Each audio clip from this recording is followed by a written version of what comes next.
It's time to sit back and relax with your favorite drink. And listen.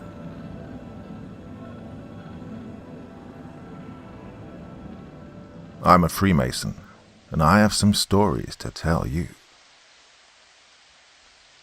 Part 1. Why would a man break the oath he took when he became a Freemason, you might ask? Well, things have gotten pretty scary before the lockdown, and I need to have my testimony somewhere for the world to know what's really happening. Well, I'm sure that you've heard a lot of conspiracies about the Freemasons, how they rule the world. This one's true, actually.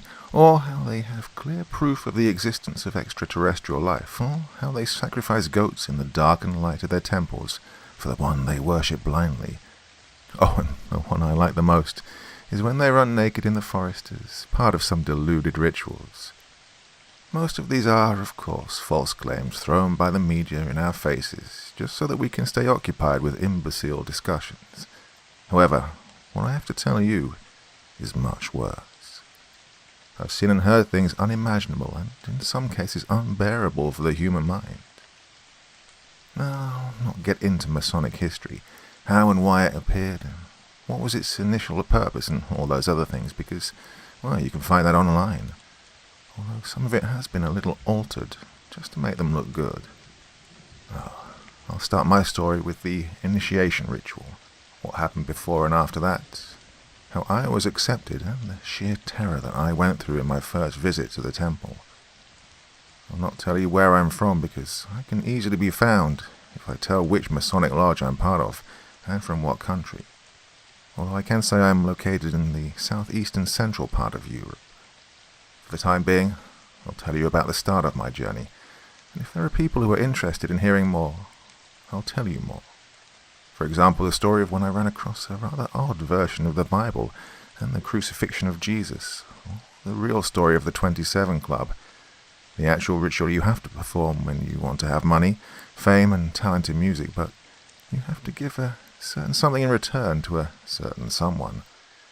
Or I can tell you about the moment when I was really scared when a special guest was invited into our lodge to give a Masonic lecture about, well, I'll tell you that some other time.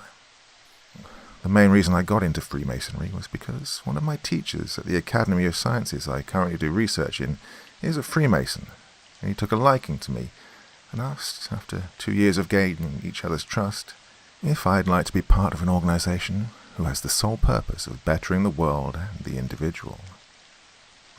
You must excuse me if some of this text sounds wrong, because English is not my main language, but I'll try my best to feed your curiosities with the proper use of this beautiful language. I then asked him if this is an NGO or research group, so that I know whom I'm speaking to and what my conduct and behavior should be when I went there. He said it directly. No, son. This is a Masonic lodge I'm talking about. You'll learn new things. Things that not everyone can learn or know, because they must remain hidden to prying eyes. Now, we're looking to bring in a few bright young people, such as yourself, because we're beginning to grow old and weary. Can't do our duties properly. I mean, son, look at me. I'm 92 years old. I could die tomorrow. I need someone to take my place. Who can that someone be other than my best student in this whole academy? Professor, thank you for your kind words. I have to say that you have my full attention and my curiosity. But, at the same time, I've heard throughout my life all these crazy stories about the Freemasons. So I don't know what to say. I'm sure you heard about the fact that we are Satanists. Or we can talk to the devil, am I right? Or maybe we can talk to the dead as well. Imagine if I could talk to Einstein right now, or to Marie Curie, Nikola Tesla, or Tartini, Beethoven, all the greats of classical music. Oh, that would be wonderful. But it's impossible. Do I look like a Satanist to you? Do I look like a bad person, or do I sound crazy when I speak? Do I pretend that I know the secrets of alchemy? No, son. I'm just a normal person. A man of science who happens to believe in God as well. I'm very well known in my field and very respected. That's because of the 70-plus years of hard work and dedication that I put in. What do you say, son?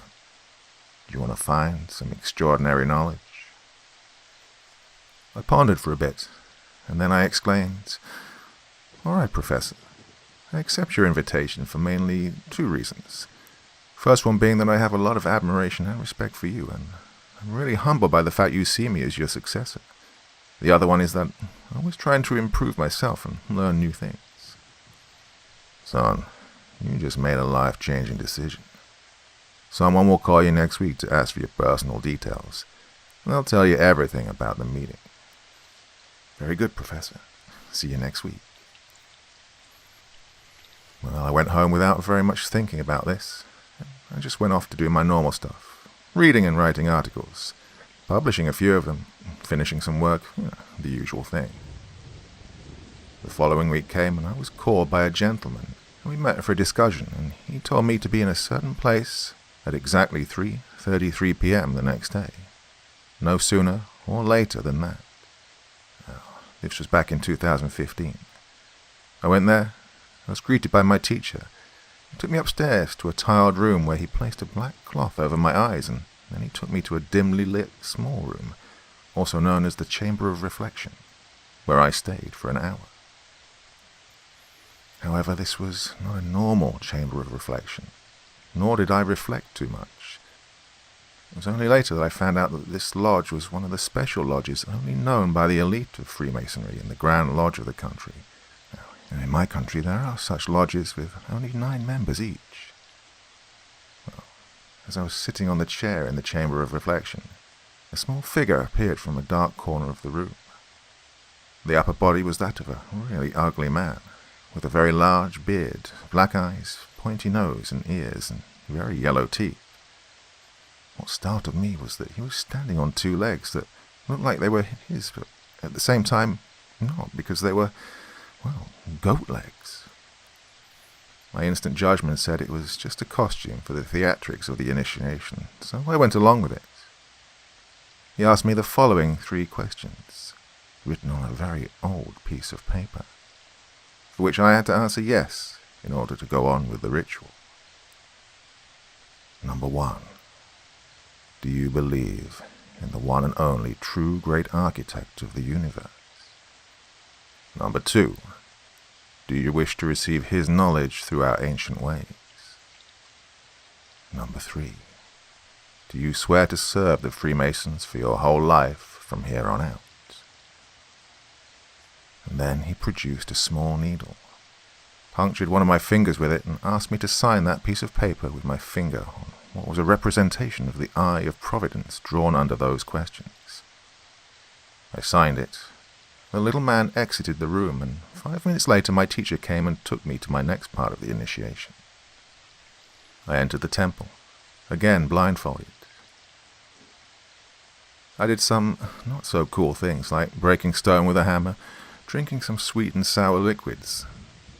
I was half naked, my upper left part of the body, with the chest and shoulder showing.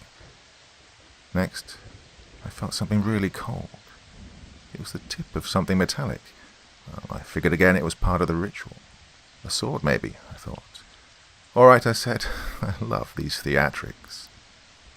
But then, something really scary happened. The master of the lodge recited the following. "Oh, he with many names, accept your newest humble servant into our brotherhood. Our master, who art in fiery light and who is free in spirit, accept this new apprentice within our ranks. Apprentice, say this 3 times with us all. Hail Jabalon, hail Jabalon, hail Jabalon. You are reborn now, apprentice. Forever through the square encompasses and our 3 eternal lights."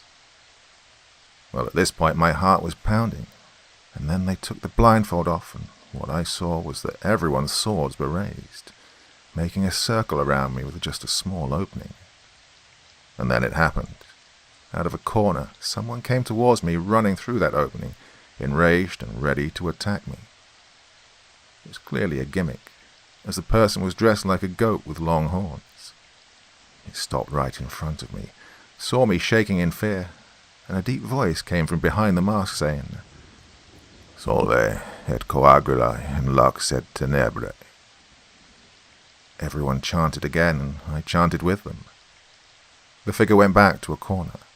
Everyone started clapping, and then they started to shake my hand one by one, greeting me.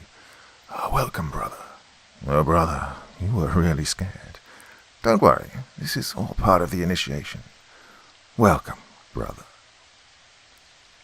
My teacher told me afterwards that all these experiences I had were to represent both good and evil parts of life, and I was now reborn anew, a better person, a Freemason, and my journey was only just starting. Oh, you will see the wonders of the world, son. Part 2. The Pripyat Grand Lodge Visit. I've decided to tell you the story about my Chernobyl visit, which took place exactly 4 years ago, on the day the disaster turned exactly 30 years old. Now, before I start, I must tell you that this was an accident. It was not provoked by anyone. This is 100%. Look, I've seen authentic documents provided by high-grade military intelligence officers in the Ukraine. They did try to cover it up, like the Soviets did back in the day. Nothing is the state's fault and all that stuff. But when Gorbachev realized that he couldn't contain the disaster, he and the party decided to let the news out. You all know the story. Some of you probably read the Nobel Prize Award-winning book Voices from Chernobyl by the Belarusian author Svetlana Alexievich, or even saw the great series that aired on TV, although some gruesome details were not included in that show. So, I'll not go into the actual disaster story. However, I would like for everyone to hold a moment of silence for all the brave men and women who lost their lives in that disaster, all the medical staff, the firefighters, and the scientists who were capable enough to contain the disaster on the 4th of May, 1986. Today marks 34 years since that disaster. Let us never forget. So let me get started with today's story. I'll get back to my initiation ritual and what happened after I was made an apprentice at a later stage in these stories. I'll not tell them in chronological order because I want you to be surprised every single time I tell you about my experiences as a Freemason. Back in 2016, the lodge that I'm still a part of received an invitation to join the meeting of our brothers in Ukraine, most specifically the Pripyat Grand Lodge, which was to be held on the 26th of April 2016. Of course, the master and the rest of us were a bit confused because we'd never been to that part of Ukraine before, and we were a bit scared because we might get irradiated, might get sick, might get eaten by mutants, things like that. Well, after our usual meeting at the temple, the master called his counterpart in Ukraine to see exactly what this was all about. Well, suffice to say that we all agreed to go because not only did we feel obliged, but it was a sign of disrespect to refuse the invitation. About a week later, we had 3 cars come pick us up at the temple, and with the trip being just a bit over 17 hours, we stopped and slept the night at one of our brothers' hotels in Moldova, and the next day we were near the city of Pripyat, where we were greeted by our brothers with handshakes and triple fraternal accolades. We got acquainted, and they actually had prepared a tour for us to visit the surroundings of Chernobyl, where we saw Reactor 4 and the Duga 1, and then we went to have a typical Soviet lunch, like they used to when the USSR was still a thing. Then we went to visit the ghost town, and we stopped nearby the Red Forest. We were all equipped with dosimeters and hazmat suits, of course. While we were nearing the Red Forest, our Ukrainian brothers told us that we'd go somewhere to have our meeting, and then we'd go and sleep in a secret hotel that only the Masons know about. After this, military personnel pulled in front of us and escorted us to an underground bunker near the Red Forest. We descended to the 3rd floor below ground of the facility, where we had the meeting. Our master had a speech prepared, and vice versa. After the meeting had ended, we went on having our normal brotherly banquet. However, this is where things started getting strange. The food was nothing like I'd ever seen before. The wine had multiple colors at the same time. There were some sautéed mushrooms that were phosphorescent green, and the meats were very tasty even though they were looking like they were really overcooked. But on the inside they were very tender. The potatoes were turquoise, and the fish were a very pale pink with crimson tails. And, well, I was sitting thinking, is this food real, or are they joking? Are we supposed to eat the damned rainbow in here? But the most interesting thing was the tea that they served at the end.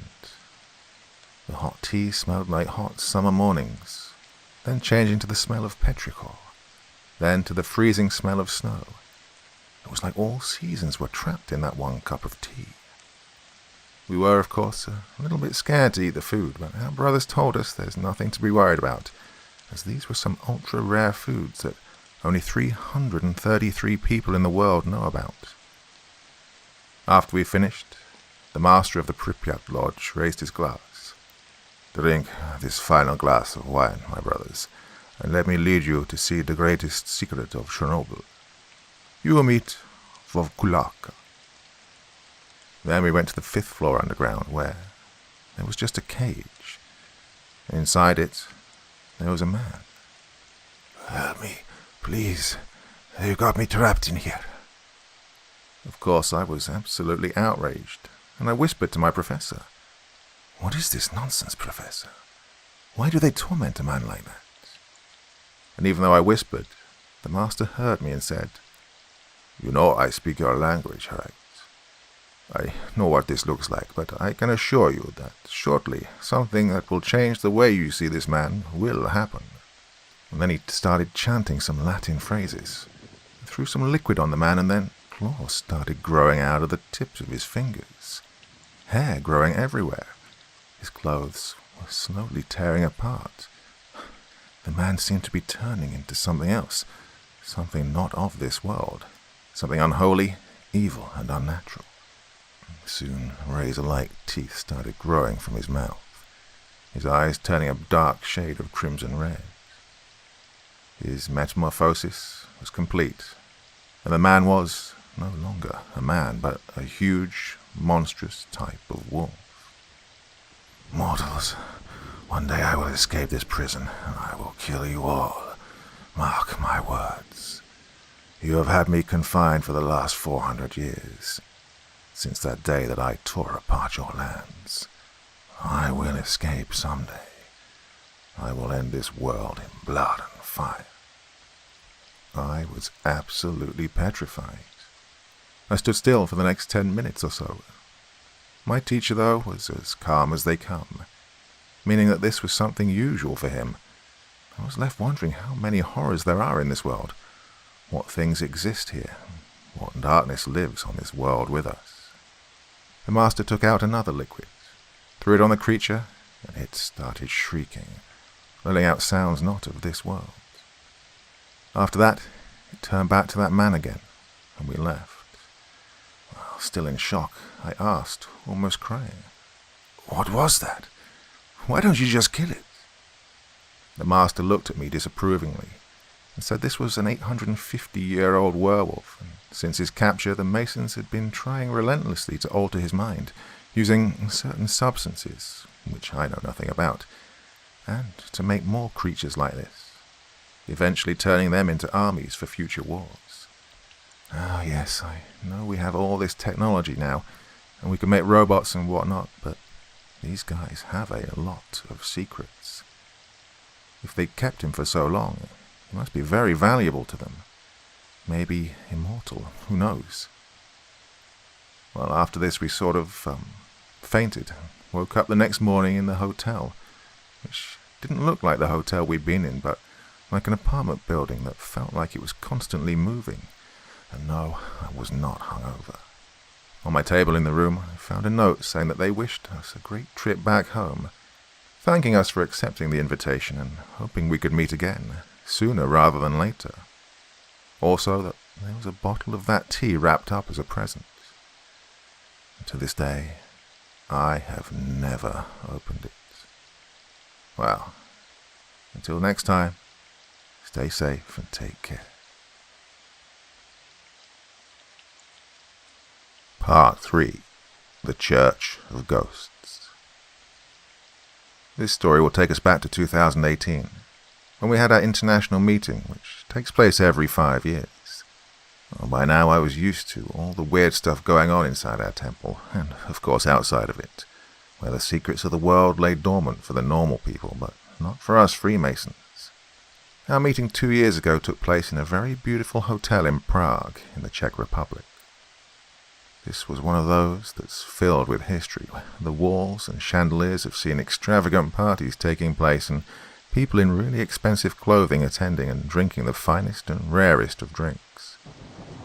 I met a lot of powerful Freemasons at that banquet, people very well known in the world, some of them running multi-billion-dollar companies. I learned a lot of things that they do research on, things I could not even imagine had existed, and of course I was left in awe with the topics of certain discussions at that party. I was accompanied by my mentor, the professor, who had decided back in 2014, as you well know, to show me the wonders of the world. Oh, too bad that we have different views on what that means. Usually at banquets like these, nothing out of the ordinary really happens.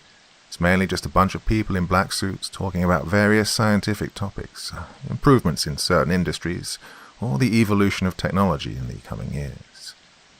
But at the end of that party, my mentor took me outside the hotel to have a talk. Son, let's go out for a bit. There's something I need to tell you. Of course, Professor. Son, tomorrow at midnight there's a place where we'll go from our lodge. It's just the two of us and the Master. Now, there'll be some very powerful and influential people at this meeting. What is it this time, Professor? Vampires? Czech monsters? The dark god of Czech beer? What? You're very funny, he said, ironically. No, we'll have this meeting in a church 200 kilometers from Prague, in the village of Lukova. As I understood from one of our brothers that flew in from the United Kingdom, this church is a bit different from the rest of the churches in this country. Why? I don't know. I guess we'll see tomorrow night what's going to happen. Okay, Professor. I understand and I won't ask any more questions. Sometimes I like to inquire a lot about things because I'm a very curious person, as you know. Well, be careful, son. Curiosity killed the cat. But satisfaction brought it back, Professor. Well, the party ended and we went to sleep. We woke up the next day and went for a walk in the beautiful city. And I can tell you, without a single shade of doubt, the Czechs have the best beer in Europe. We went to see the St. Vitus Cathedral, the Charles Bridge, the astronomical clock, Kinsky Palace, the Prague Castle, and the old town square. These were the wonders of the world for me.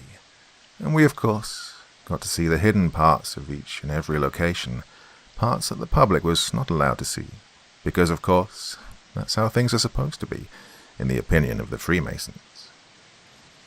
Then we went back to the hotel, changed into our usual black suits, black tie attire, took our aprons and gloves, and we went outside the hotel at about 9 p.m. to meet the driver who would take us to the church. We got there around 11:30. That left us with 30 minutes of free time in which a brother from the Czech Republic told us the story of the church. Well, the St. George's Church was built in 1352, but in 1968 the roof collapsed during a funeral, so it was very much abandoned up until an artist decided to make things more interesting in 2014 by adding mouldings of people on top of which he placed some sheets to make them look like ghosts praying. Brother Heineck went on. Dear brothers, let's go inside. But before that, there's a table here at the entrance. Please, each and every one of you, take these metal blocks and keep it with you until the meeting is finished. Welcome to the Church of Ghosts. Well, the master, the professor, and I looked at each other, wondering what these were for. We proceeded to take these metals, which were roughly 500 grams in weight, and they were, of course, triangle-shaped. We went inside, and we were startled by the silhouettes standing still in the darkness. Then our Czech brothers rapidly lit some candles, and we got to sit down next to the figures. I was a bit uneasy because I don't really like being alone in a church at night, even more so when the church is old and creepy and filled with mouldings that resemble people. The master of the Prague Lodge started. Dear brothers, Welcome to one of the most exquisite meeting places for people like us. I hope you all had a great time at the party yesterday and got to see our beautiful city. Please, place each of your metals in the lap of the molding next to you and leave it there until we finish this meeting. Then, of course, we started having the speeches. After half an hour or so, after midnight, all the candles went out, and a cold wind started to blow inside the church. The floor was creaking, and a very thick fog started rising from under it. Then, I felt something moving beside me. I turned, and at my right side, the head of the ghost was turning towards me, staring at me with its non-existent eyes. I screamed, and then a voice from out of time began to speak. "Brothers, dear brothers, do not be afraid. We come in peace. We are the Freemasons of the Grand Lodge from beyond time. We have been here for many, many eons, silently watching you to see if you're doing your jobs properly, and we could not be prouder than we are right now. Greetings to everyone who came from different parts of the world. We are very happy that you are here with us tonight." And then another one started. "Brothers, you will experience something tonight you have never experienced before. Please place your hands on our foreheads and let us take you to a journey of magic throughout time." The thing is that their voices were speaking in the Czech language, a language I know nothing about, but curiously enough, I was understanding it perfectly. I placed my hand on the ghost's forehead, and at that point I felt like I was enlightened and filled with secret knowledge. With my eyes closed, I could see different historical periods. I was in a forest where strange animals were living. Then I was transported undersea to see populations of humanoids living free, their technological advancements nothing like I'd ever seen before. I saw kings and queens, empires falling, kingdoms of long-forgotten dead gods, ruins of cities in the sky, strange civilizations visiting our planet. But then, everything stopped, and a man with a white hood on his head, a large staff in his hand, and a grey beard stood in front of me in a tent in the desert. "Hello, traveler. Give me your hand." I did so without even questioning him. Then he took out a very strange object. It was like a red-hot stone, almost like coal, but not quite, and he placed it in my hand. I squeezed it, and when I opened my hand, all that was left was a red light floating around my palm. I looked at him with inquiring eyes, and then he took out from a bag in his pocket a very odd powder. Then he placed the powder inside the red floating light, and with his scepter smashed it, yelling, "Tria, prima!" And a large explosion occurred, knocking me over, but not hurting me. I awakened some minutes, well, at least for me, later in the church with my hand extended. In my hand there was the metal block, but its color had changed. It was golden. Of course, I couldn't believe my eyes. My mind was already buzzing with all that I'd seen in my short journey. "Brothers, vivat alchimia. This is our gift to you. Please be careful on your future journeys and take this gold home with you as a way to always remember your experience here tonight. So long, dear brothers." I checked my watch. It said 6:30 a.m. I looked at the gold triangle. On it was the representation of the exact same ball of light I'd held in the palm of my hand. The sun came up in the sky, and everything was back to normal. We went back to Prague, none of us saying anything for the next few hours. We just sat frozen and bewildered, with our magical gold in our hands. I was seeing not only the wonders of the world, but also the riches of the world. Part 4. The Horror at Hoya Forest. I used to be one of those people who did not believe in the supernatural. Monsters, demons, vampires, and all the things that should not be. However, for the past 6 years I've been constantly proven wrong, and I was shown by forces beyond my reach and understanding that we are not alone. We were never alone, and we will never be alone. I've seen things that can churn your stomach, that can make your heart stop beating or even question your existence. This time I'll tell you about one of my vacations that I'll never forget and that I wish I could take back. As you know from the stories you've heard so far, strange things seem to follow me ever since I had the fortune to become a Freemason. No matter what happened, I always managed to stay lucid and keep my composure until the very end of these strange occurrences. For us Freemasons, summers are usually off. We don't have any kind of official gatherings. However, we do meet like friends in the white meetings, as we call them. We just eat food and drink wine, like normal people. I've had many of those. Some of them really pleasant because you get to talk to some good people about great things. But there are also evil people there as well, so it's kind of a battle of forces between good and evil. Some of them want evil to reign supreme, and some of them want to destroy every vile thing that the Freemasons stand for. Their temple of lies will fall one day, and their false god will burn in the purging fires of all that should protect us. Well, last summer, before this whole crazy pandemic happened, I have a story about this as well. It'll come later. I don't want you to be scared more than you are right now. Well, we were invited by some Freemason friends to spend a few days on a lovely property just a bit outside of the city of Cluj, Napoca, in Romania. A very beautiful city indeed. Great food, great people. You should visit if you have the chance. Most of us have regular 9-to-5 jobs, of course, so we decided we should spend a weekend there. Booked a flight, and we got there in about an hour on a Friday night. The property was filled with one-room little houses so that all brothers could relax and rest well. We went in, made ourselves comfortable, changed to casual attire, and went outside to socialize. The property was placed in the heart of nature, far away from inquiring eyes. It was surrounded by a thick forest called Hoya. Its trees were very oddly bent, like they'd seen the horrors of the world. And behind the forest, a river was rapidly streaming away into the silence of the night. I'm a really big fan of barbecues, so it was my idea to not go to a restaurant in the city. Instead, we should have a nice barbecue done at the property, by ourselves, because it'd give us a better vibe, given the whole rustic scenery. Everyone agreed, and we proceeded on lighting the thing up.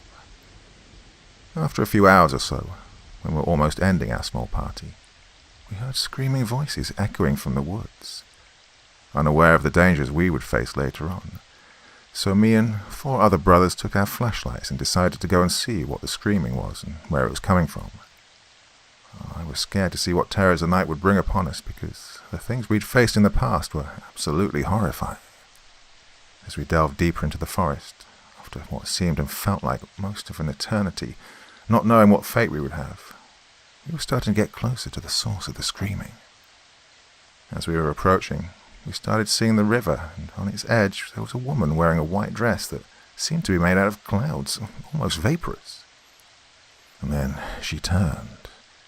Her face was the whitest white I'd ever seen. Her eyes were so dark they could have looked straight into your soul, leaving you a petrified statue. The most scary part was that on her face was what appeared to be some sort of black blood dripping down from her eyes. She started coming at us hastily, so we started running, but when we turned around, another 4 women were there, mid-air, floating, and watching down on us, almost like the hunter, and that we are the hunted. The creatures of the night needed to feed. I know some of the Eastern European legends, and so given that we were in Romania, I remember hearing stories about the so-called Ilia, which were spirits of tormented women who only wanted to prey on men, making them go absolutely insane. The legend says that you must not speak to them, nor say their name. So they started singing and dancing in circles around us. 2 brothers started crying in absolute fear, and the rest of us were mesmerized. Then, like touched by grace, I snapped out of it and yelled, "Do not look at them, and close your eyes." Said and done. Except for one of our brothers. His gaze could not turn away from the spirits, and then one came close to him. "Would you come with us, handsome?" she said, slowly caressing his face. "Yes, I want to," he said, not even finishing his sentence. They raised him up in the air, and then they disappeared with him into the depths of the dark forest. "No," I yelled. "Brothers, snap out of it. We have to go after him." We started running like madmen, not knowing where we were going or what fate awaited us. We started the search, looking for houses in the forest, for lights, for a single trace of our brother. And before we knew it, morning had come. The first rays of sun shining shyly, almost afraid to enter the forest. After our searches came to no avail, we found our way back to the houses and decided to rest for a couple of hours before going back to the woods. We were severely dehydrated and frightened to our very bones. As we were approaching the property, the rest of our brothers were outside waiting. "Hey guys, we're back. You would not believe what happened to us," we yelled collectively, almost running out of breath. They all stepped aside, revealing our lost brother sitting in a chair, with his head lowered and, well, his physical appearance was changed. His hair had turned white. He looked like he'd lost 20 pounds, and he was almost a vegetable. He could not speak. All he could do was mumble incoherently. We told them what happened. They were in shock, but they also knew what horrors lived with us in places where we, humans, should not go, and they understood the grave situation we were in. We all decided, though, to stay a few more days. We called the ambulance. We invented some story about how he'd woken up like that because, obviously, we couldn't say the real story. They took him to the local psychiatric hospital for tests, where he is still confined to this very day. After a few days had passed, the doctor called one of us, and the diagnosis was severe schizophrenia combined with dementia. The doctor told us that our brother was having hallucinations about 5 women who were trying to take him away from the hospital. And other times he would just dance by himself in a padded room. Oh, brother, I'm sorry we could not save you. Truly sorry.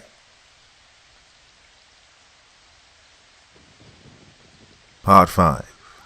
The Tragedy of Strigoi. In our private library we have millions of documents and tomes from throughout different times in history, since the beginning of man. Superb poems, prose, ancient scrolls describing amazing events that happened in history, some of them not even known by man. I was mostly interested in finding writings about the Eastern European folklore, although many of the experience that I've had in the past has made me realize that many legends were in fact as real as the moon hanging lifeless in the night sky. As I was looking for something to feed my mind with, a strange brown leather sort of journal fell down from one of the shelves. I went to pick it up and I noticed that it was a normal journal about village life in Wallachia in the 15th century. However, some pages described something horrible. November 30th, 1437 AD. The Black Hill Village, Wallachia. The Diary of János Csira. It's now 3 weeks since I've seen my brother. I do not know what happened to him, how or why he disappeared. I found a small pool of blood in his room the morning following his disappearance, and since then something has changed in the village. Something evil was beginning to make its presence known. The air was changing. It was starting to feel very heavy at night. A mysterious mist was slowly enshrouding the city under the dead eyes of the moon. People started disappearing regularly, almost every week, their screams echoing in the night. Doors were bolted shut. Garlic was hanging outside every house now, and slowly the village was turning into a graveyard. I decided to hold a meeting with the rest of my companions at the Lodge of Eternal Light so that we could see if we could discover what was going on and if it could be stopped. The evil cut clean at its root. Brothers, I have called you here tonight to put an end to this insanity. Something is taking away the village folk, and it's our duty to make sure that this has an end. Have any of you seen anything out of the ordinary lately, besides the obvious screams and bad omens floating around in the village? Brother John, you may speak. Yes, sir. Last night I was doing my nocturnal round on the streets. I felt some presence walking behind me when I was turning corners, its steps doubling mine. Every time I turned, no one was there, so I started running to see if it would follow me. I heard the steps running after me. I turned my head for a second, and when I turned it forward again, an unnatural shape was standing in front of me, and it said to me, "Mortal, I will eat your soul and drink your life right here and now." Standing in fear, I started praying to God, while the thin silhouette was laughing mockingly as tears fell down my cheeks. "Do you think your petty God will help you? Do you think a faceless, cruel God cares for a pest like you humans, who know only to kill each other in meaningless violence and endless wars? Your God is dead and heaven is burning." "Then how are you still alive, John?" "What did the creature look like?" I asked. "My only salvation was this little bottle of holy water which I threw in the face of the creature, and this silver cross which I got out, pointed it like a weapon towards him, and he started shrieking and hissing, covering his eyes at the sight of the cross. Oh, sir, the creature was thin, very pale, its eyes an evil shade of red, he had claws and his mouth was bloody. His teeth were sharp and he was bald. He was a living dead, a creature risen from the grave in the night, only to consume human flesh and blood. This was a thing of evil, sir, a strigoi. We must find where it sleeps and kill it, sir, and we must do it quickly or there will be more deaths." "I understand. Thank you, John." Every one of us in the room stood aghast at the hearing of such troublesome news. We had never experienced anything like this, and we were not prepared for a battle like this either. We'd heard about the strigoi from the elders of the village, but we did not take it as true, only as a story. We knew we needed stakes, torches, silver crosses, holy water, and cloves of garlic. And now I knew my brother had been killed by this vile, sickening monster, and I swore to avenge him, even if it meant that I had to give away my own life. The plan was to trap the monster in the village square, so we drew a large circle with flammable material so that we could light it up by shooting an arrow from the roof. 2 of our brothers offered themselves as bait for the strigoi. Night came and our brothers waited in the middle of the circle, looking like they were repairing something to not give away the plan. We had men standing on top of roofs ready to show the arrows, while I was waiting patiently in a corner, ready for attack. In the silence of a night that seemed eternal, a figure appeared behind one of our brothers in the circle, enraged with madness. Before an arrow was shot, our brother was ripped to shreds. The other one tried to fight the demon, but before raising his sword, rivers of blood started flowing from his neck, with the strigoi feeding and yelling like a demented beast. But his hunger blinded him, and he realized very late that he was trapped. I rushed inside the fiery circle. I threw holy water on him, with vapors rising from where the water touched him. I placed the silver cross on his head, and as he was turning and screaming, I wanted to kill him with my silver knife, but as I tried putting it through his head, the creature raised its hand and blocked it, the blade going right through, blood coming down. He saw a small opening in the circle and made a run for it, slowly vanishing into the night, leaving a bloody trail behind. I yelled at my men to follow the trail, with me leading them. 5 hours later, tired and with almost no energy left in us, we arrived at the entrance of a cave. The sun had come up in the morning sky as we entered the cave, and we saw the shape of a coffin. "We found its resting place. Men, take the coffin out and take the lid off," I yelled. Inside, the creature lay dormant, unaware that it was nearing its end. Its hideous apparition, the vile aura surrounding him, the miasma coming out from inside the coffin made us all retch. As I was preparing to put my knife through its head, I noticed a piece of paper. I took it out and started reading it. If you are reading this, then I am probably nearing an end that I have been waiting for the past 120 years of relentless haunting and hunting in these lands. I was turned to a strigoi against my will, and I wish I can take back all the destruction and suffering I brought unto this world. My name was Simeon, but now I have no name. The living dead bear no names. As I turned the paper, on the back of it, the following was written. The silent songs of death now echo through this freezing crypt. I only wish to rest now, so please end me in my sleep. I am the living dead, and I cannot stop the urge to kill, because my hunger makes me do things far beyond my will. Now leave me here to rot forever, dead and torn apart. Just turn my head backwards and impale my broken heart. Part 6. Meeting a Prince of Hell. Now, this is one of the most horrifying stories I'll tell you, well, at least for me. A couple of years after I was made a Mason, there's been talks about a secret meeting with only a very small number of brothers invited. Nobody knew what it was about because the brothers received some very peculiar letters from a Grand Master whose name was unknown to us. We were all wondering what this was about and why nobody knows anything about what will happen at the meeting. My letter stated the following. Dear brother, you are hereby invited to attend the secret grand reunion of the Black Light Lodges, which is to be held at the Crimson Temple on the 23rd of April 2017, starting at 6 p.m. This will be a unique experience for you because a meeting like this happens only once in 500 years. You've been selected as one of the 23 brothers to attend this meeting, due to your fast rising to stardom inside our organization. Please do not have precious metals, religious objects or artifacts, watches or money with you, and dress only in black. Do not bring your apron and gloves with you, as you'll be given a very special set upon your arrival at the temple. Thank you for taking part in what will be the event of your lifetime. With admiration, IMSLH Anoli Morst.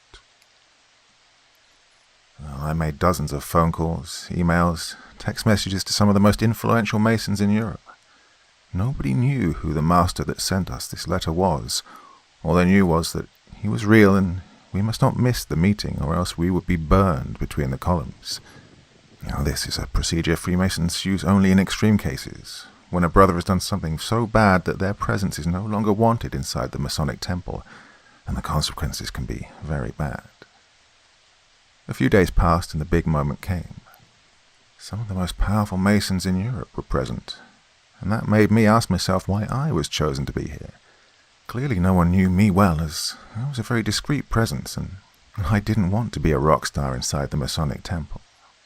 So much so that the professor was not invited at this meeting, and I couldn't get a hold of him that day, meaning I was left prisoner to many questions as to why I was ever accepted into the Masons in the first place. Now, I know some of you think that to be a Mason, you have to ask a Mason, but what you don't know, or didn't know until now, is that the lodge that I am in is very different than the regular ones. The rules of admittance are different, the clothing is different, and the rituals differ very much. Well, anyway, the meeting was about to start and we all formed a queue outside waiting to enter the temple. I was the last to go in, with the thought that the master who was taking charge of the ceremony would be late because I hadn't seen him outside. So I was surprised to see a very big man, a person that, of course, looked human, a normal person, taking helm of the meeting. Welcome, brothers. We will begin shortly. Before we do, I know that there are some of you who want to give speeches before I have the final input, so please, go ahead. Nothing out of the ordinary at this point. 3 brothers had speeches on the lives and times of the Freemasons during the Spanish Inquisition. The second one was about a more esoteric field, white magic versus black magic. And the last one was about how, in his opinion, we could bring people back from the dead. Well, this guy was a scientist working in a secret military compound in the Carpathian Mountains. His eye was twitching when he was speaking, and he was thoroughly convinced that everything he was saying was achievable. I decided not to judge because of all the crazy things I'd gone through. I mean, right now, bringing people back from the dead was another topic that the Freemasons could successfully experiment on. Well, after everyone was finished, we tapped the floor, as we usually do because we're not allowed applause. Thank you, brothers, for your wonderful inputs. I also do believe that it's just a matter of time before we'll be able to use black magic inside our temple as a way of protection against the one who wants us destroyed. Now, at this point, all the candles in the room turned to a purple flame, while the man raised himself from the seat and let out a diabolical chant. Infernal lights, show them my truest form. And then he transformed so fast that one might say the man was never there. I'll try telling you how this demon looked, although I feel a sense of dread and my hands are sweaty and shaking just thinking about it. The demon had 2 lateral horns that went sideways from where his ear should have been. He had 2 additional horns starting from his forehead and going back. His eye sockets were 2 bright flames, while his mouth was breathing steam between those sharp fangs that he had. His whole body was engulfed in flames, and where its stomach should have been, it was only an infinite black darkness, with tormented screaming of lost souls coming out. His torso was somewhat like a huge bloody mouth with 1 eye in its center, an eye that was moving rapidly up and down, side to side, like it was searching for something, searching for another soul to add to its ever-growing collection. The demon held a fiery trident in his hand-like claws, and then he hit the floor with it, producing a hot wave that made us all feel instantly like we were in the pits of hell. A diabolical voice began. "Brothers, courageous brothers, I only come to you once every 500 years. Rejoice, oh rejoice. I am Mammon, one of the 7 princes of hell, your second leader after his infernal majesty. The letter you all received was sent by him, and he picked the ones with the greatest potential to do his bidding. I will now pick 3 of you, and I will grant you a few wishes each. So, Brother Neris, Brother Sardin, Brother Zeman, come forward. But know this, nothing is free in this life, so be careful what you ask for. I can only give material wealth or things that can produce it, and that's it." At this point, being absolutely petrified with horror, almost wetting my pants, why would you wish for something as insignificant as money? Your life is short as it is, and this gift is not for free. "Brother Neris, speak. What does your heart desire most?" "Majesty, I would like to be the owner of the most powerful bank in the world and to gradually become the richest man that has ever lived on earth." "So be it. This will cost you 15 years of your life. A fair trade, I might say," said the demon. "Brother Sarin, you." "I wish to own an island. I want a fleet of the most expensive cars in the world, huge mansions, businesses that make hundreds of millions of dollars, and I want my family to have money for 200 generations from now, without risk of going bankrupt." "Very well. 30 years of your life is the price. This means you only have 40 more years to live, and then you will come live with us, deep down in hell. Brother Zeman, you're the last one. This better be good." "Master, I wish to own all the gold in the world. I wish to have trillions of dollars. I wish I could buy off everything. I wish that my money could feed the greed machine of humanity and—" Before finishing, the demon yelled, "Silence! We have a non-believer here with us, an intruder, a false brother, someone who wants us destroyed. You, over there." He pointed towards me, and I was absolutely sure that he would cast me to hell for eternity. "You, are you a true Mason or not?" "Yes, of course I am, with all my body, mind and soul. I'm here to serve our Lord until the end of my life," I said, absolutely horrified, but very sure on my words as to not induce even more uncertainty in this ugly demon. "Then if your claims are true, answer me this riddle. I must warn you it's a very hard one, and if you do not know the correct answer, the skeletons guarding the door will immediately tear you apart." "All right, I'm listening, Master," I said, almost shaking, my knees like marshmallow. "What do you call somebody with no body and no nose?" said the demon, almost bursting into laughter. "Well, shit," I thought. "Nobody knows?" I answered. And then he started laughing like crazy. "You should have seen the look on your face. I was just fooling around, goddamn.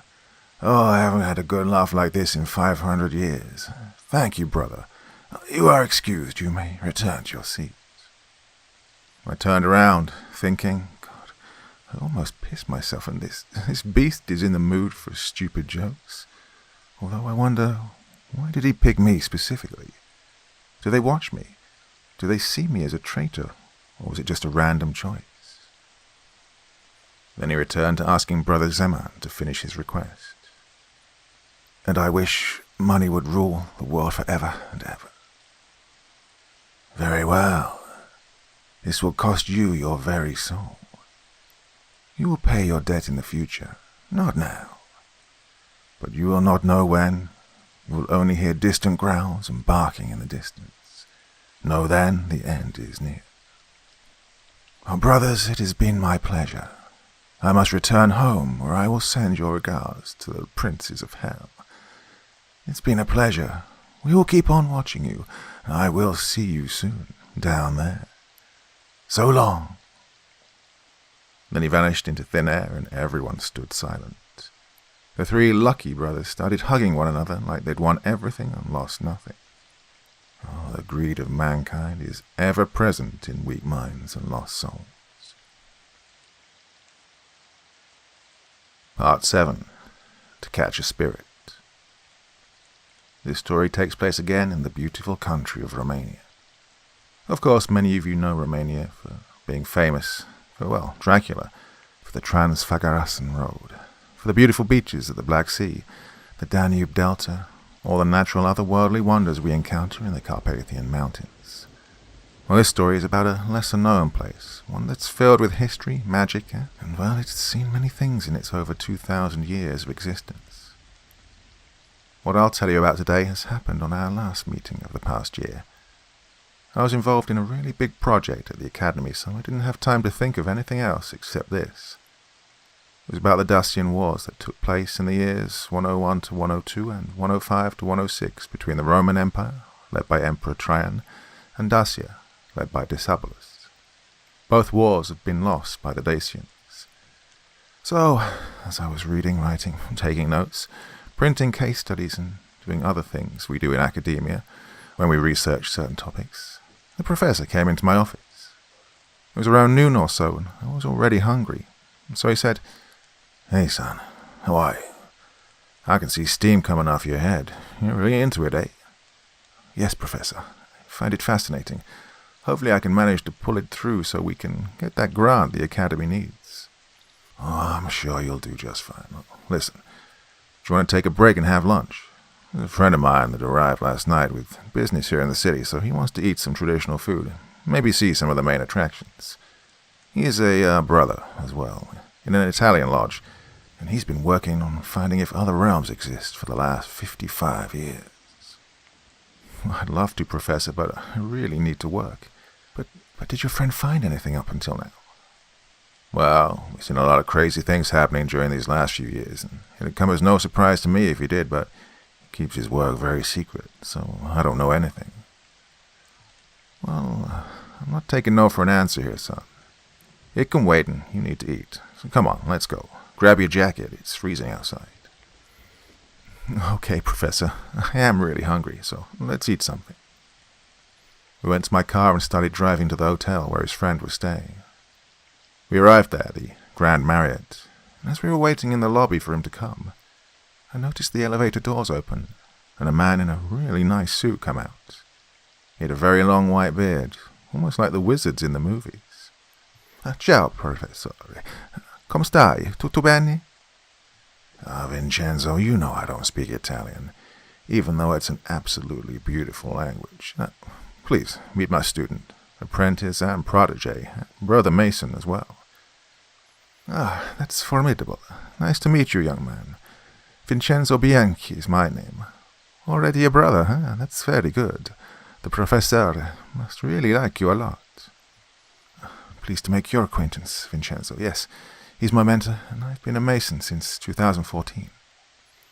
"And are you liking it so far? Do you have any nice experiences to share?" "Well, yes. We went to Prague and, well..." "Hush, young man. We all know what's happening and need to keep the secrets well hidden." And then we got back in the car and I drove to this traditional food place that we always like to go to when we're in Romania. We do have some offices there for the academy, so when we go there we usually stay for a couple of weeks, do some research and then go back home. We arrived at the place. It's really rustic, really good food, amazing wines, and a proper place for good talks. Vincenzo, what do you do back in Italy? What is your field of research? I asked, almost forgetting what my teacher had told me. Well, young man, I study the dark arts, black magic. I have been trying for so long to find occurrences in history when or if they could bring people back from the dead, or if they could go to the other side. So mostly the art of necromancy. Of course, I can't tell you anything about it right now. I am on the verge of a major discovery that will change the way we see the world, young man. Interesting and scary, Vincenzo, but isn't that playing God? Why should we, humans, mess with the natural order of things? Why should we take back what belongs to the earth? I asked, intrigued and mildly upset with this type of research. God? What does God have to do with this? Nothing. I do it for the progress of humanity. Now, imagine, if we can trap the spirit of a mind, of a genius. If we had Nikola Tesla, Einstein, the classics of music, Beethoven, Tartini, Rachmaninoff, Dvorak, Mozart, or Marie Curie, Picasso, Van Gogh, or every single great mind of the world. Imagine if we could use their mind potential forever and ever. Oh, the possibilities are endless, he said, raising his voice just a bit. I remember that the professor had told me something exactly like this when he invited me to join the Freemasons. Yeah, that's strange. And then the professor's phone rang, and he started speaking. Yeah, hello. Yeah, good to hear from you. Yeah, of course we can. Yeah, we leave next Sunday, so we can be there on Friday and leave straight from there. It's a bit cold for that. Yeah? No, my apologies. I didn't mean to upset you. Look, yes, I understand. What's going on, Professor? I asked, seeing him a little startled. We have a meeting next week at the Samizagetusa Regia in the Orasti Mountains. In the winter. Can you believe this? The invitation came from the Dacian Draco Lodge, and these brothers are very attached to the old ways. So we'll be wearing wolf heads and old Dacian-like furs on us. I mean, it sounds very nice, Professor, doesn't it? But it's not like we'll have the meeting outside in the night. Huh? Surely they must have a really nice temple up there, I said with Vincenzo, just listening and watching us. Well, it's exactly what they want. 10 p.m., we'll have a short meeting outside of the sacred area, where they'll light up bonfires. It'll be interesting, an incursion in history and the old ways of these people. Oh, then I have to come too, Vincenzo exclaimed. I want to see this as well. Professor, I trust you can arrange this, yes? Oh, don't worry, Vincenzo. You'll be the guest of honor. Then we went on having some amazing food and wine. Oh, these guys in Romania have really great wines, by the way. You should definitely check them out if you ever go there. We finished, and then we went to the Marriott, where we had some coffee. Vincenzo, see you soon. Come over to my office if you have some free time. We'll chat more. We all shook hands then and went on to our homes, and the days gone by. And then Friday morning came. We had the driver pick us up, and we picked Vincenzo up and went on a 6-hour trip to Samizagetusa. We arrived there around 5 p.m. Our brothers from the Draco Lodge were already having fun. They had barbecues going, smoked cheeses, meats, the traditional turika and palinka. Everything was absolutely amazing. Professor, this is really nice. I really like it here. Yes, son. Good place to be. Vincenzo, you having fun? Si, certo. These Romanian brothers are so nice with us and very hospitable. Really nice people, Noroc. Oh, by the way, Noroc means cheers in this context, so good luck. So the night came. We stopped the party and went to have the proper ceremonial meeting at the sacred zone. Each of us were given a large wolf's head, which looked very real, and some furs to keep us warm. The bonfires were burning away in the night, and the stars were looking down on us. We were sitting on these very old wooden chairs, traditionally decorated by our brothers, and the master of the Draco Lodge stated, "Welcome, brothers. Thank you for your presence here. It's very good to have you with us tonight. We invited you to come here because we wanted to show you how one of our rare meetings looks and what the nature and the Carpathian forest sound like at night.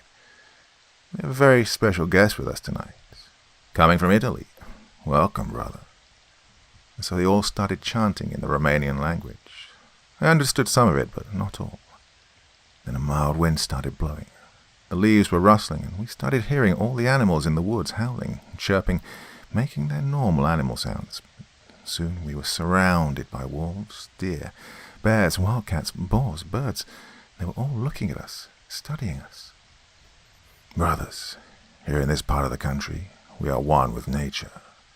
We never disturb them, and we are bonded to them, so it's like a symbiosis between man and nature. A very beautiful thing," said the master of the Draco Lodge. The animals returned to the woods after they'd finished their research on us, and we returned to our ceremony. "Professor, this was amazing." "Yes, sir." But before finishing, my mentor collapsed violently on the ground, gasping for air. Professor, are you all right?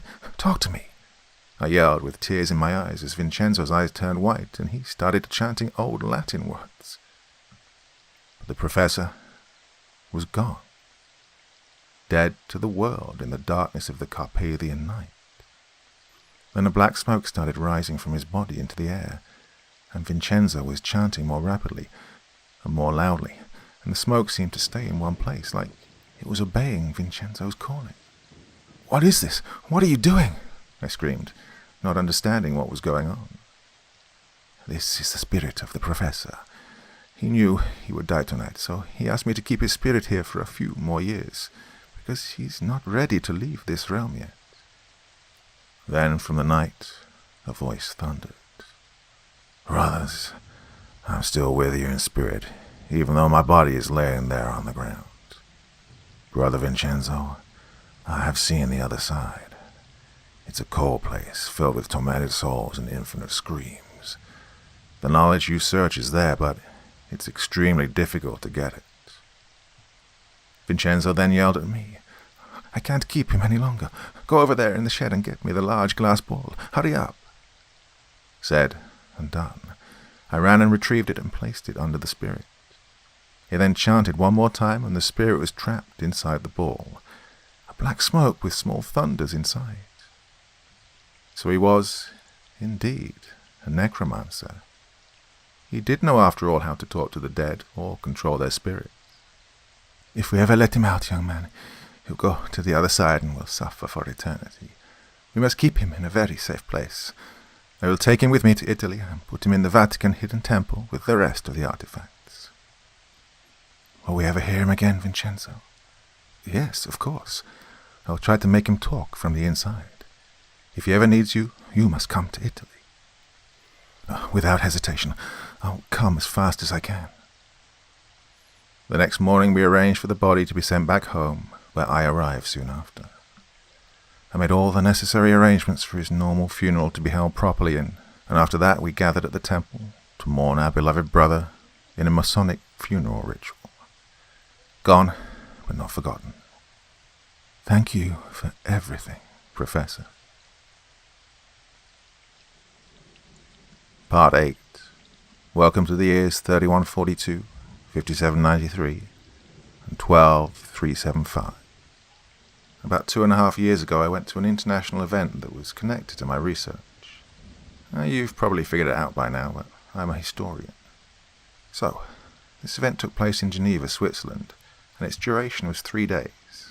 First it was history, then physics, and the last one was just networking between the two groups, meaning cocktails, food, and talk. And I was happy to see my friend, Dr. Ume Makito, an absolutely brilliant researcher who actually works at the European Organization for Nuclear Research, as senior researcher and physicist dealing with theoretical physics on simulations and the predictions of black holes appearing on Earth. "Ume, is that you? What a pleasant surprise," I yelled, scaring him. "You scared me. You know I get easily scared, but it's good to see you. We haven't seen each other in 10 years. It's been so long. I attended your lecture yesterday. It was really good, and I really liked how you made those smooth transitions between historical periods," Ume said, with his eyes red from almost getting choked to death. As I extended my hand to shake his, I tried to see if he was a brother, so I did the secret handshake, and he responded. "Ume, since when?" I asked him. 3 years ago. Now, listen, do you want to have dinner tomorrow night? There's something I need to show you. I discovered something that will blow your mind." Oh, man, why does this always happen to me? Please tell me it doesn't involve demons, witches, or dancing skeletons. He took me aside and whispered to me, "Cut the jokes. This is really big. I will not tell you now.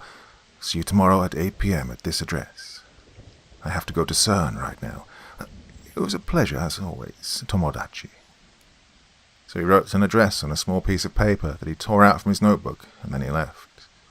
I just wandered around the city after that, then went to my hotel, had a glass of whiskey, and went to bed.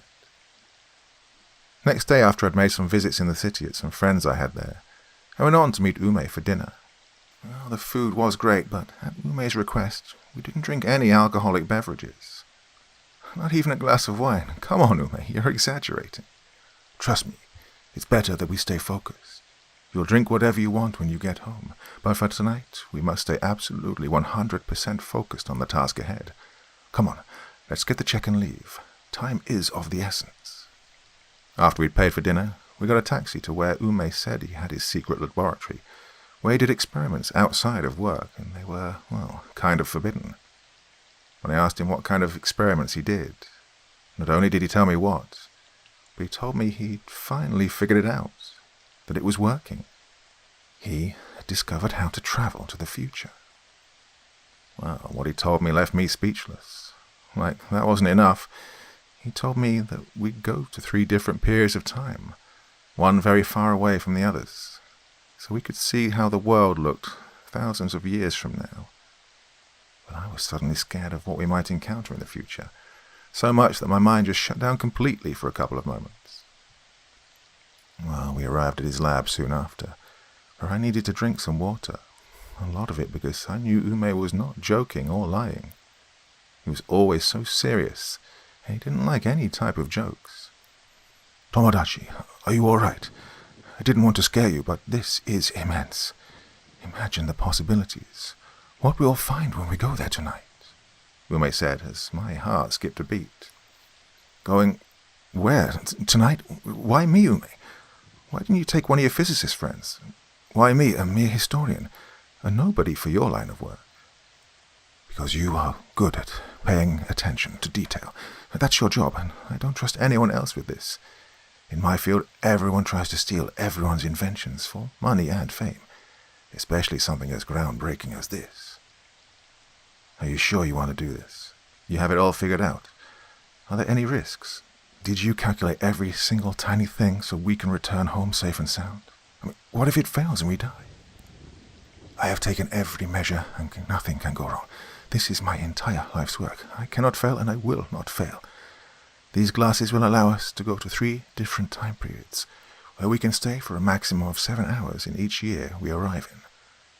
The glasses have 3 small buttons, 2 on the right side and 1 on the left.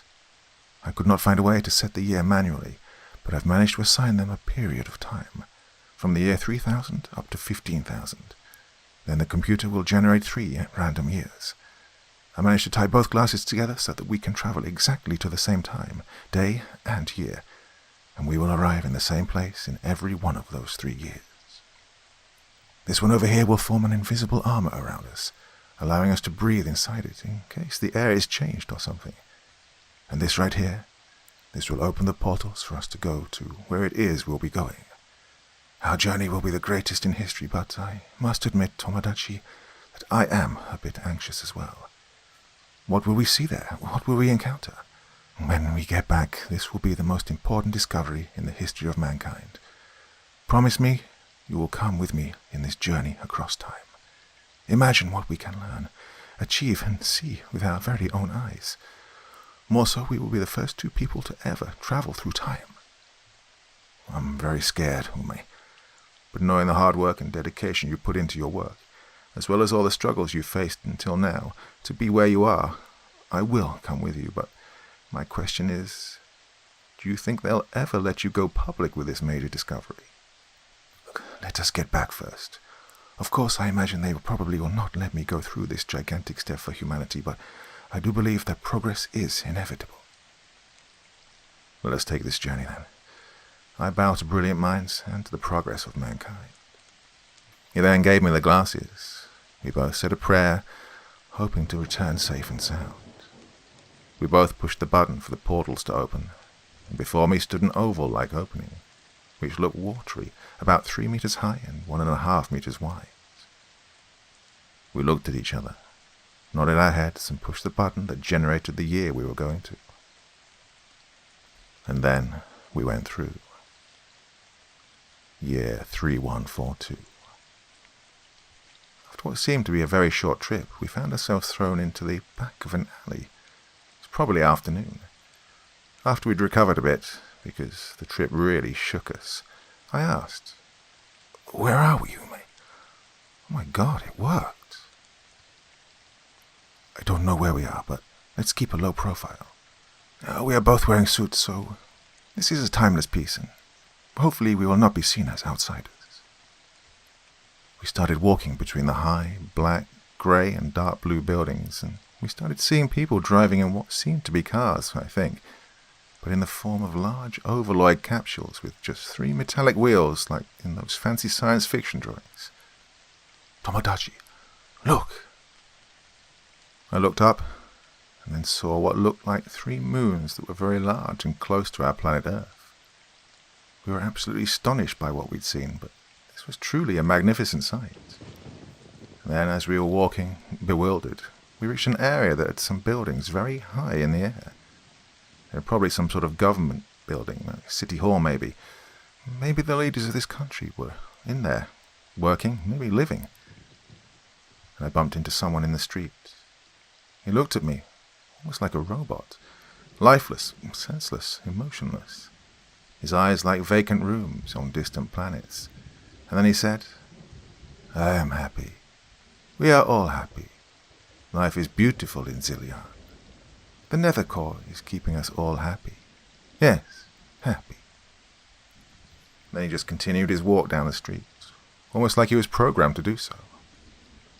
"Ume, something's wrong here. What the hell's going on? Let's go over there and grab a newspaper and see where we are."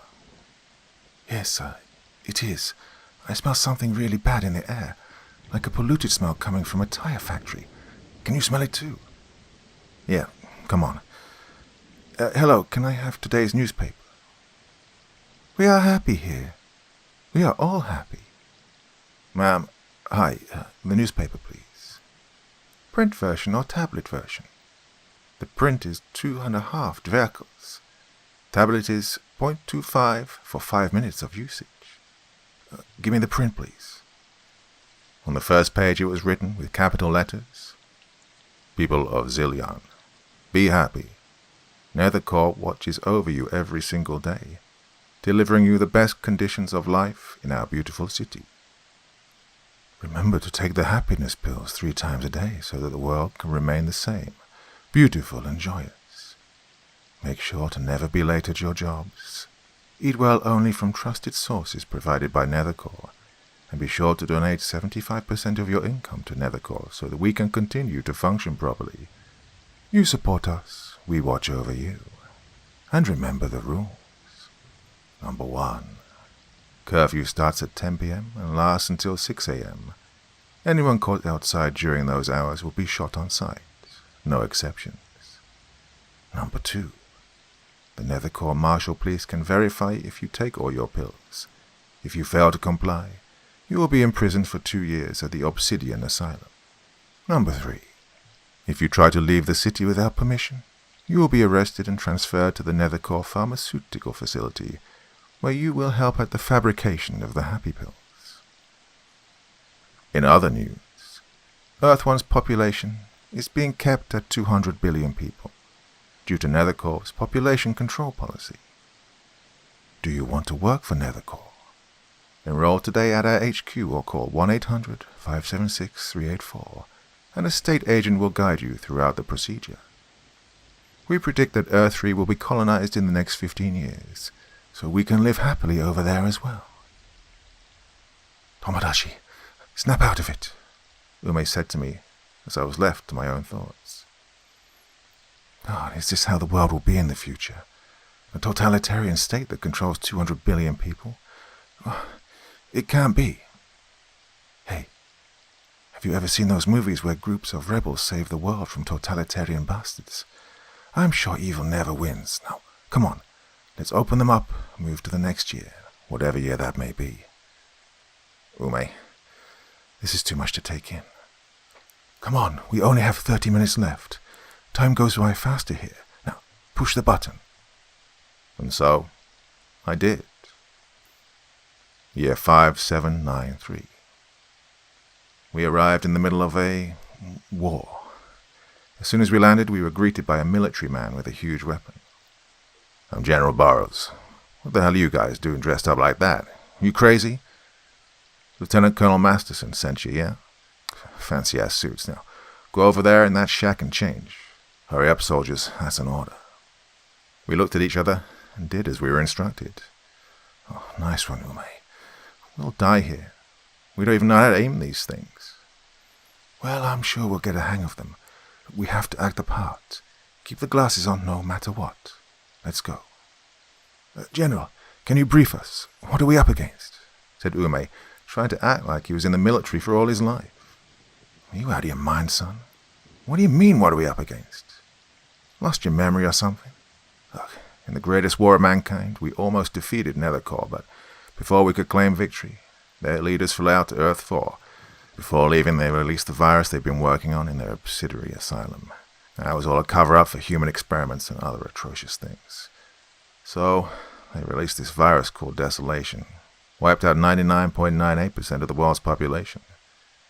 Nethercore still had the population control going on, although they finally allowed us to be 300 billion people. Well, after the plague started, only 60 million or so survived, and the rest died immediately, right on the spot. And some of the 60 million, well, the plague changed them into some sort of humanoid mutants. More than that, it had the same effect on the fauna and flora of the world, so, well, some of the animals and plants started mutating and adapting themselves to live differently in other environments. So, you know what? Just get in that car and let's go to battle. You'll see it with your own eyes. General, Ume said, we have a confession to make. We actually come from the year 2018. Back home I'm a physicist and my friend is a historian. We've never held a weapon in our hands before, so it's most likely we'll die.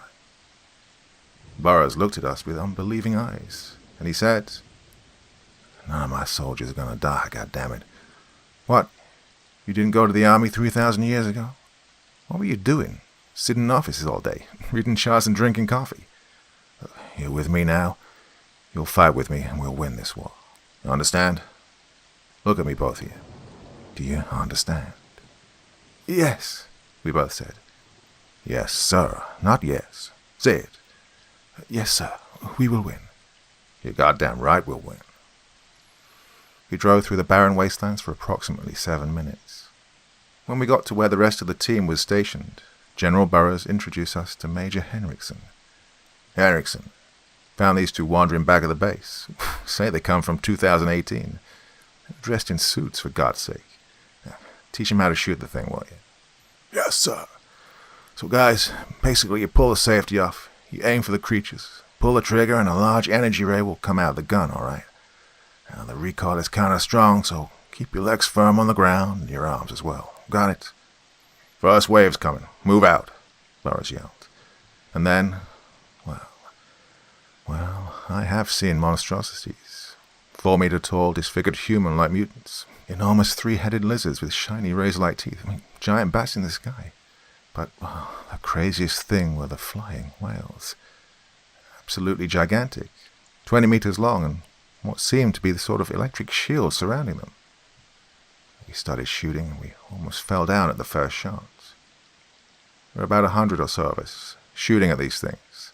The lizards and humanoids were the easiest to kill because they were slower than the rest. The bats were very fast, changing directions when they saw us taking aim. I managed to shoot some lizards and humanoids down.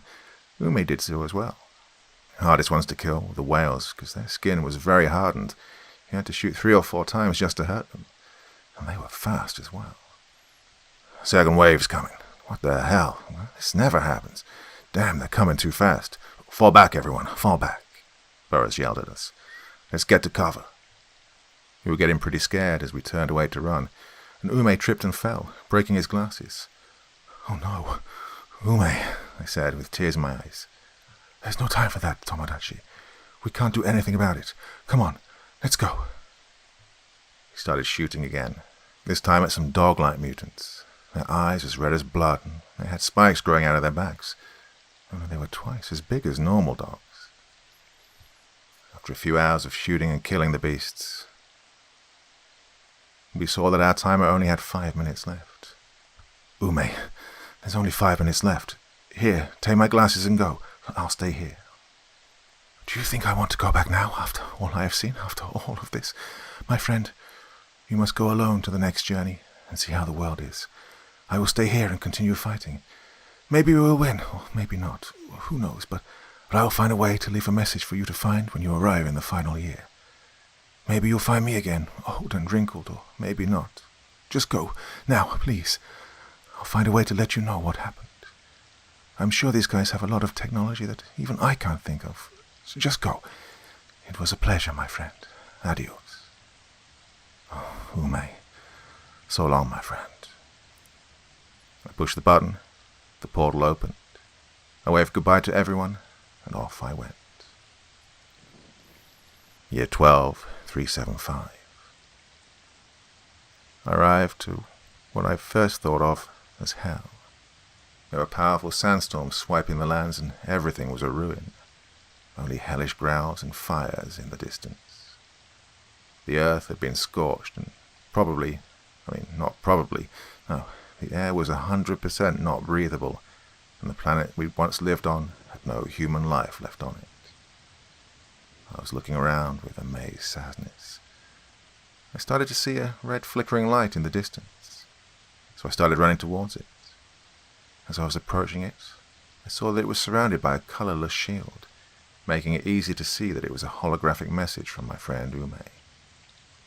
Dear friend, as promised, I have found a way to leave you one last message. After you left, we managed to kill all of those bastards that day. Even though we were absolutely drained of energy, we managed to do it. I made friends with everyone here. I learned a lot about their technology, and they made me one of their chief physicists. Pretty cool, huh? So anyway, we continued the war for 8 more years, but our numbers were dropping. People were beginning to get sick and die, and so we decided to fly to Earth 3. We barely made it out alive. We left in the year 6001, using some very powerful and fast capsules that sent us directly to Earth 3. I am one of the last ones leaving. What we'll find there, I do not know. I would have liked to see what it's like to go with you to the next and final journey before getting home, but, well, I think I got the better deal right. I'm going to another planet. Can you believe that? What you'll find in your last journey, I do not know, but I want you to return home safe and sound. I know you'll never be able to sleep the same again after what you've seen up to now, but at least it's better in 2018. Things are great in that year, even though there's still some crazy things happening. But at least you don't have to take pills that give you a false state of happiness, or, you don't have to fight giant and ugly mutants, right? Oh, I killed a lot of bats, by the way. Got really good at that, but, well, we lost in the end. Push the button now, Tomodachi. Go back home and drink that glass of wine. You deserve it. I wish I could come back with you, but I can't. Be safe, my friend. All the best. After hearing his voice for one last time, I pushed the button and the portal opened, and I went through, with tears in my eyes. Home, at last, and a glass of red wine in Ume's memory. Part 9. Vitam Aeternam. Even when you get used to seeing, hearing, feeling, and experiencing things that should not be of this world, there can always be some situation or occurrence that can shock you to your very bones.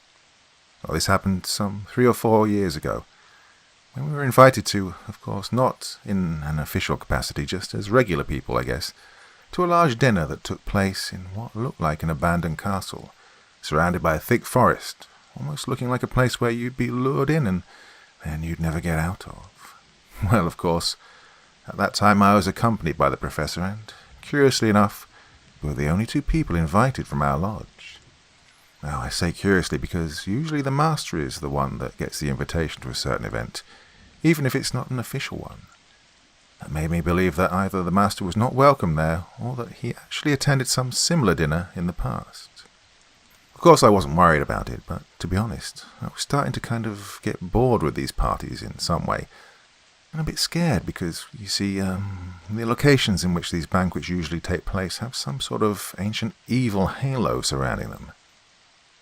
Well, the invitation came from a certain Ivan Negro, of which we found out, after thorough investigation, was the owner of the castle, although he was rarely there. He was residing in Vienna and Budapest, owning 2 very beautiful old mansions. So he decided to come up to this castle and do a banquet, a feast or a dinner with certain individuals that shared his passions, whether history or numismatics, antique or collecting paintings. Well, we found out that his biggest hobby was to collect chalices. Now, from my information, he had over 10,000 of them from different times in history, including one that was presumably used by Judas Iscariot. We arrived there at around 8 p.m, but we were forced by circumstances to leave our cars at the base of the castle. After that we had to climb up 1,480 steps just to arrive at the main gate. Well, the castle looked to be at least 750 years old, and after we entered into the interior court, we saw some pretty unusual statues looking down on us. The walls were all covered in moss, while the windows were old and creaky, but all the lights were turned on inside the castle. Soon we were greeted by a man who said, "Good evening, sirs, and welcome to Master Ivan's Red Dragon Castle. My name is Sebastian, and I am his servant, his right hand, if you will. The master will arrive in a very short time. He had some errands to run down in the city. The rest of the gentlemen have already arrived, so please enter. Oh, you can leave your coats here." The air suddenly became cold, as though the temperature had dropped 10 degrees Celsius. The inside of the castle was rather odd. There were portraits hanging on the walls, portraits of what seemed to be people from very important families from a few centuries ago, like those counts, lords, duchesses, princes and princesses, kings and queens who were, well, gone forever.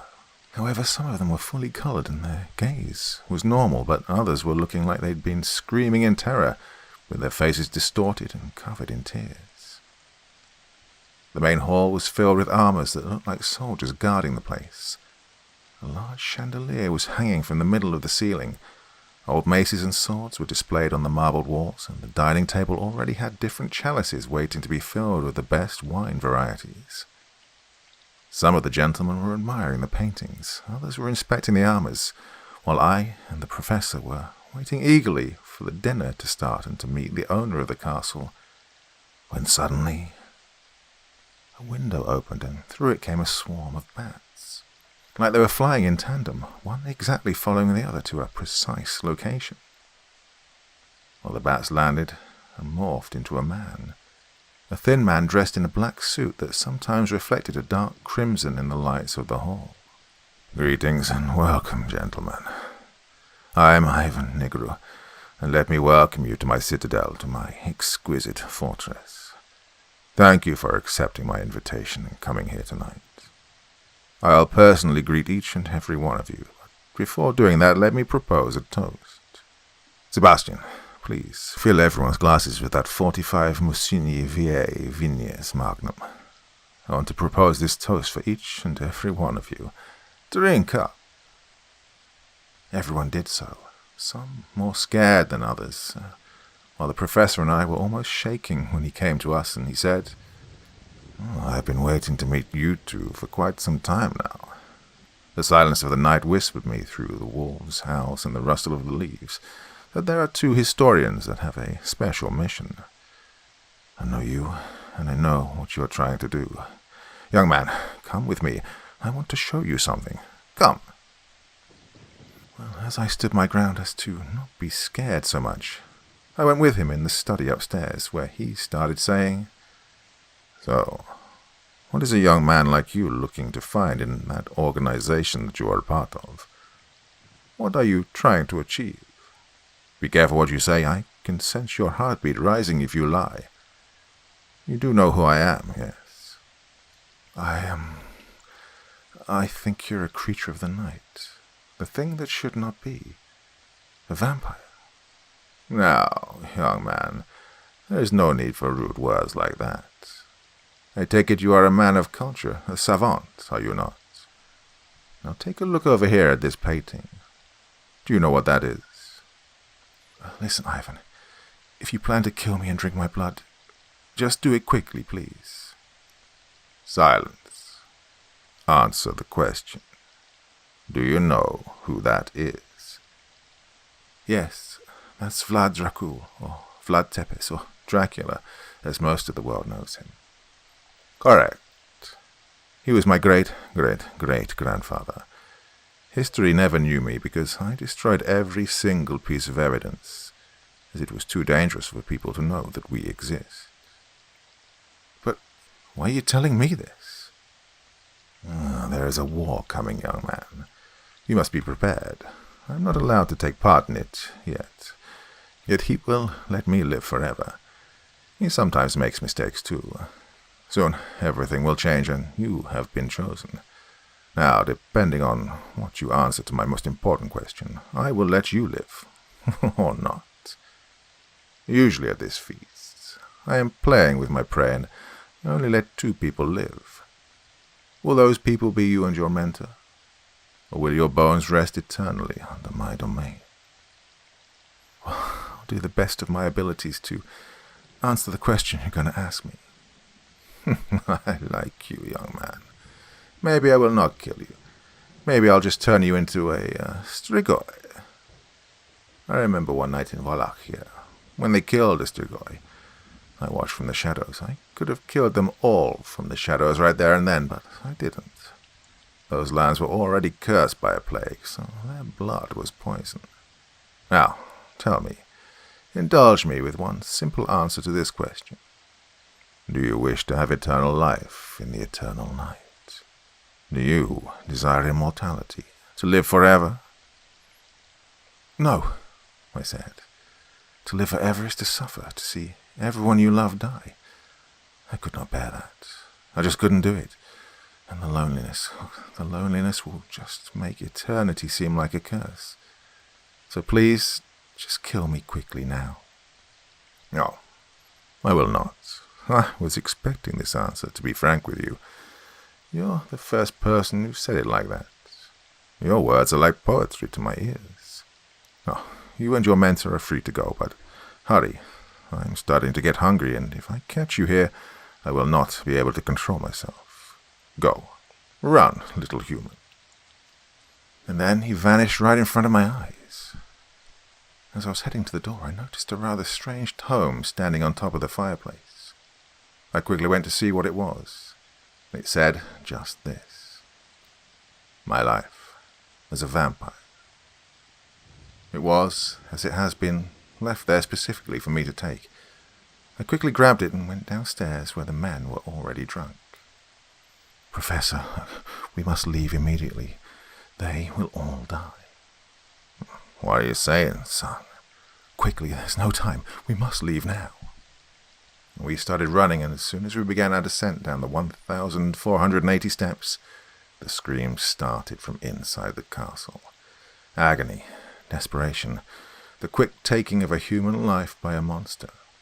A bloodbath. The living dead living through death. A war is coming. What war? Should I open this book, this journal that I found? Should I start transcribing it here? A war is coming. Part 10. As above, so below. My swan song. All these I will give you if you will fall down and worship me. Matthew 4:9. The end, or what supposedly was the end. Now I don't know, but I think I served my purpose.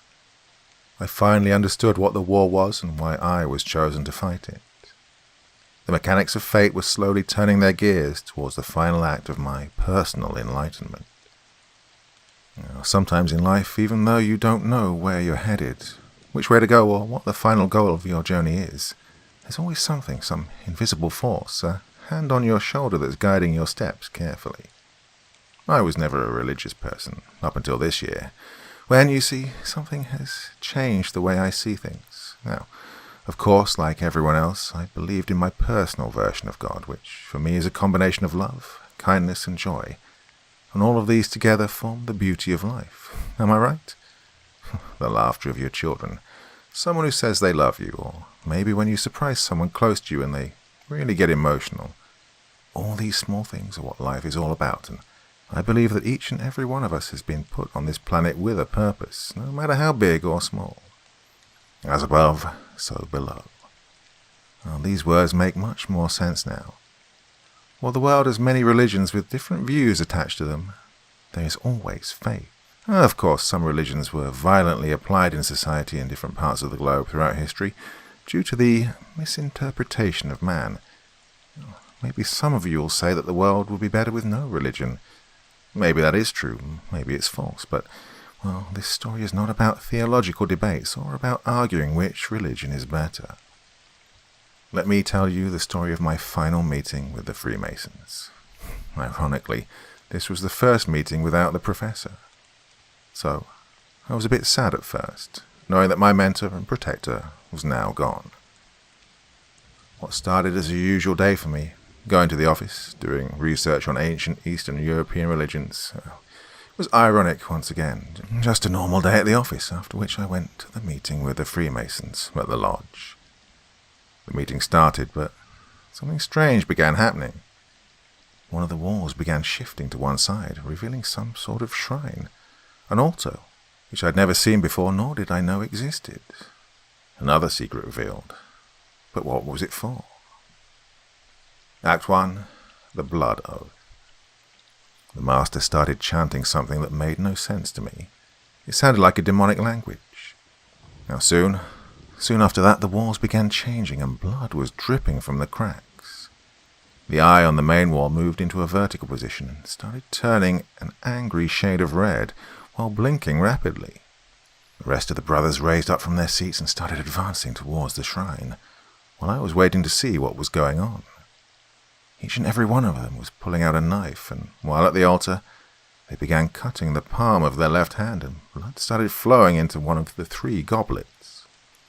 Soon after that, when it was my turn to do it, I went to the shrine and I kicked one of the blood goblets, but the blood just went back inside it, crawling slowly. The master of the lodge smashed the wooden hammer on the table and yelled resoundingly, "What are you doing? Have you gone mad? If he sees you, you are dead." Then a diabolical voice started from inside the walls.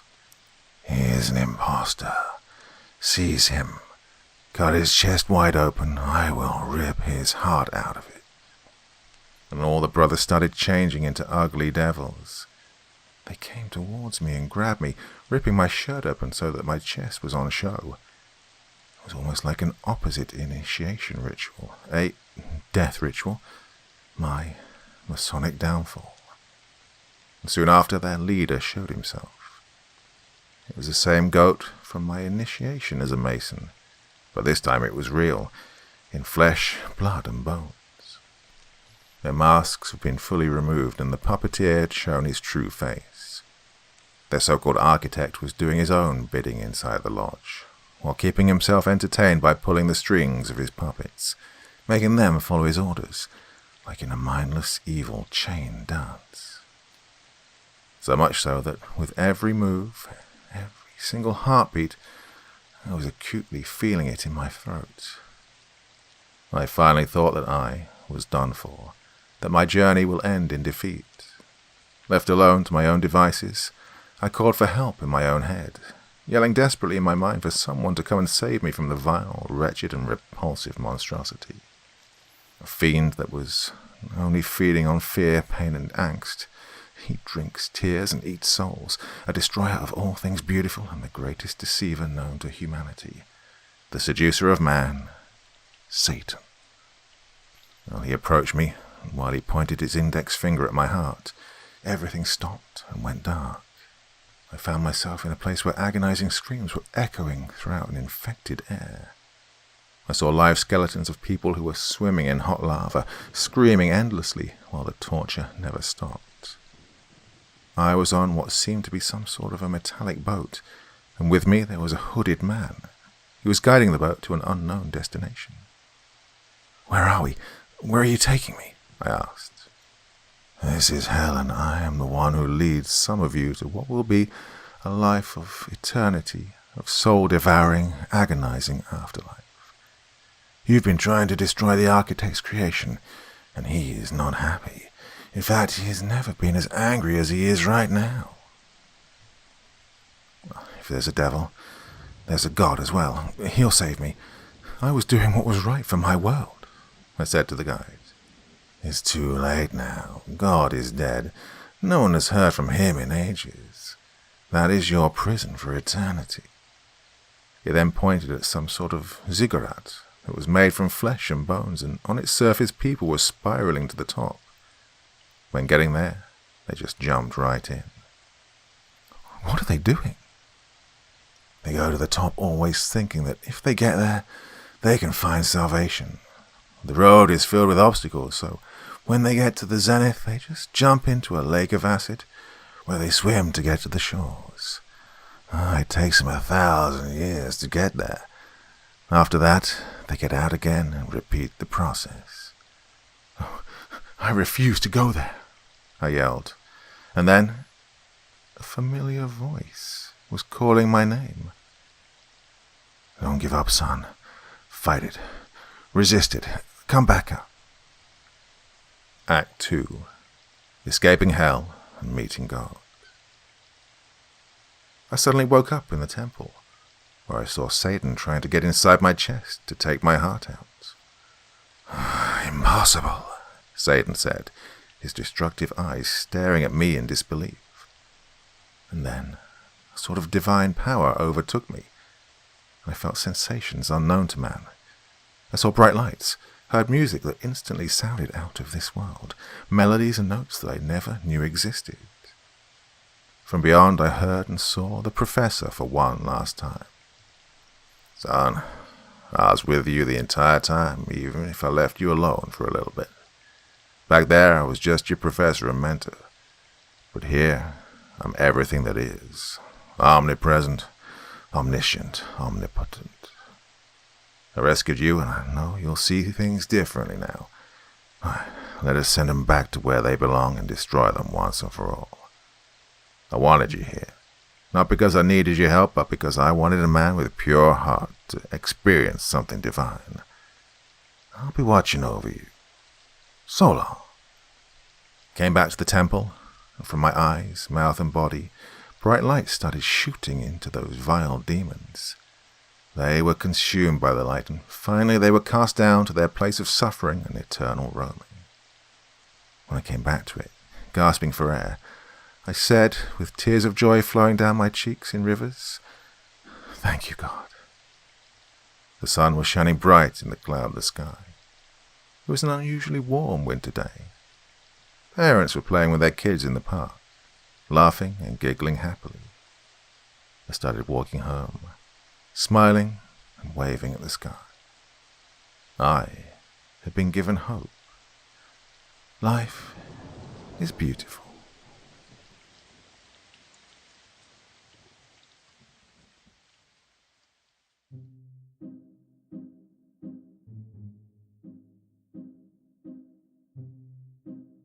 So there you go, all 10 parts of the story in one video as you requested.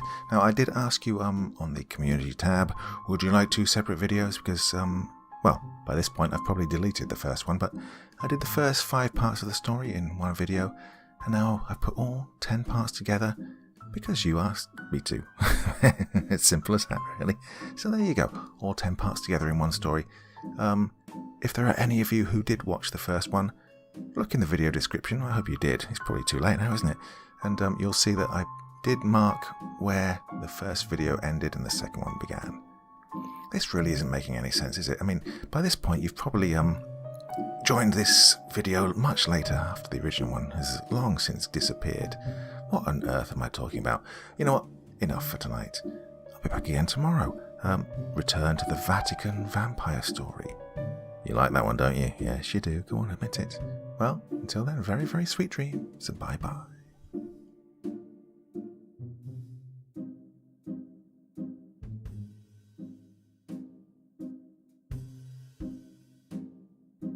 Thank you so much for taking the time to listen to this story today. Really means a lot to me and to the author of the story, of course. Well, if you want to know more about me, I'm pretty much everywhere on social media. You can find me on Facebook, Twitter, Instagram. You can download my music on SoundCloud. I've got a Patreon if you feel like. Throw me $1 or $2.